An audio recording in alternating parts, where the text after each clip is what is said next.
Armenia Today-ի հարգելի հետևորդներ, ուղիղ միացմամբ աշխատում ենք հյուսիսային պողոտայից, որտեղ տեսնում եք, որ ապամոնտաժում են Սամվել Կարապետյանին աջակցող պաստառներով էկրանները։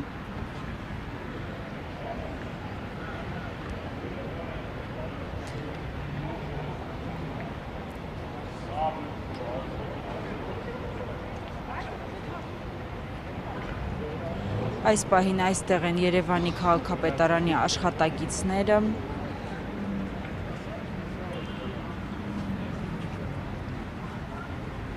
Նշենք, որ Կարապետյանի լուսանկարը եւ նրան ազատ արձակելու կոչը ցուցադրող էկրանները տեղադրված են մասնավոր տարածքում։